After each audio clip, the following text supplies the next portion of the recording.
halka uu guurayna wasaaradda arrimaha guduhu waa ogtahay halka uu saacadda haddadan aan idinla hadlayo uu joogana waanu ognahay. Assalaamu calaykum waraxmatullaahi wabarakaatu. kulanti habboon daawadayaal ama dhegeystayaal waad ku mahadsantihiin sida aad noola socotaan barnaamijyada aan ka soo dayno channelka Africa Media. maanta haddaba barnaamijkan maanta ka hadlaynaa waxa weeyaan 24 saacadood ee ugu dambeeyay hadal hayntii ugu badnayd ee media ka socotay waxay ahayd hadal hayntaasi oo ahayd sheekhi weynaa Sheekh Aadan Sunne reeqooyiga ahaa si kalena haddii aan u dhigo reerkiisa ahaa ayaa maanta wuxuu cadaystay fikirkiisa dhabta ah taasoo ay dad badan ku baraarugeen maanta markii uu hadlay. mid baa jirta inaga maanta ma inagu cusub tahay inaan maqalno kadib markii uu waraysi siiyay BBC-da, laakiin waxaa jirta intaasoo dhan mid ka horreysay oo cid ogeyd oo intaasoo dhan dabalgal ku haysay oo fikirkiisa iyo ujeedkiisa iyo wax kastuu damacsan yahayba ogeyd baa jirta oo ahayd dawladda Soomaalida hore u mahmaado waxa tiri dawladdu il quraanjee leedahay waa dhab weeye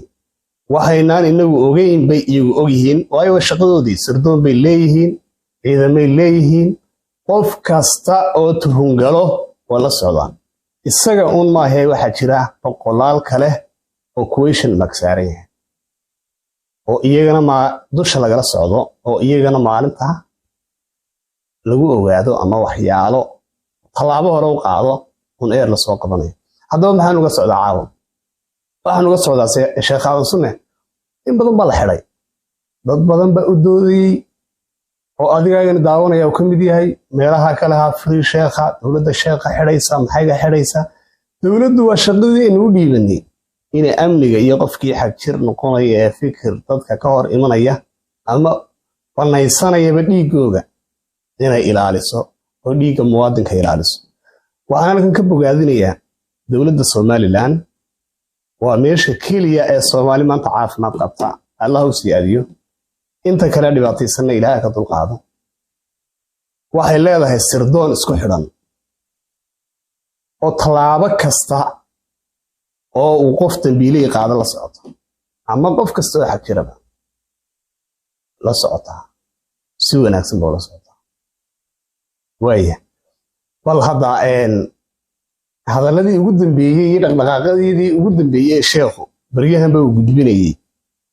bal hadana la dhageysta. ila baraarugu waa khayr in badan ila baraarugaan baan u sabray shaabuug dhibaato ay caar xiri basaasid dabagal waan ugu sabray bal inay dadkani baraarugaan toosaan ma sha Allah maanta baraha bulshada ku farxaya oo markaan soo dhigo kelmad runa layga caayaan garanay aniga kaalkii xisada caynkaas sidaasa maantana baraha bulshada waa wada ansaar bal inta farqiga u dhaxeeya iyo sabir nasrigu u imanaya iyo sabir nasrigu wallahi haddii aynu hadalka sheekh inta kaga gudubno sheekhu waxaad dareemaysaa inuu ciil qaba yahay u haliilay dhiigga muslimiinta Soomaaliyeed waliba sida uu u fogaaday waad ka dareemaysaa hadaladiisa waraysigii ugu dambeeyay bixiyayna cid kasta ay ka dharagsan tahay. bal haddaba dad kale iyagu jiraan oo hab qabiil ama hab aynaan garanayn ama hab shakhsiyadeed ku difaacay sheekha oo cuqaal leh oo dhalinyaro leh oo odayaal leh oo cid walba leh oo maalin kasta oo talaabo ay istiraahdo dawladdu ka qaad xagooga ay ka socon way. horta dawladdu waxaan u leenahay talaabo dawladdu waa authority waa fulin waa awood wixii sharciga inay xoog ku fuliyaan oo ana shacab iyo free hebel iyo maxay aan waxa u joojino na dhageysan. horta halkan dawladda caawa waxaan inay kula talin lahaa ciddii sheekha damiinatay ciddii sheekha u hadlaysay ciddii u doodaysay caawa halala xisaabtamo haloo yeedho iyaga laftooda bal qofkaasi wixii ay ku difaacayeen iyo wixii ay ku damiintaan bal ummadda ha u sheegaan waana dambiilayaal qaran oo waxay sii daayeen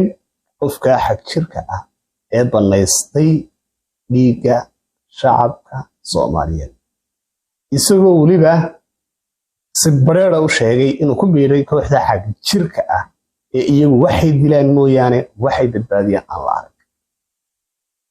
bal hadda odayaashaasi iyo dadkii hadlayay hadalladoodiina bal hadda daawasho wanaagsan arrinkii Sheekh Aadan Sunne iyo caa'iladiisii halkii ay ku dambeeyeen iyo halkii waxay ku mudan yihiin in mar walba la soo weydiinayo arrinka guddi baan u saarnay hadaynu dabad iyo gudaba nahay reer Somaliland iyo beeshan khaasatan guddi baan u saarnay guddidaas aan ku hawl jirta ka daba tagaysa oo si degdegana war baan idin soo siinay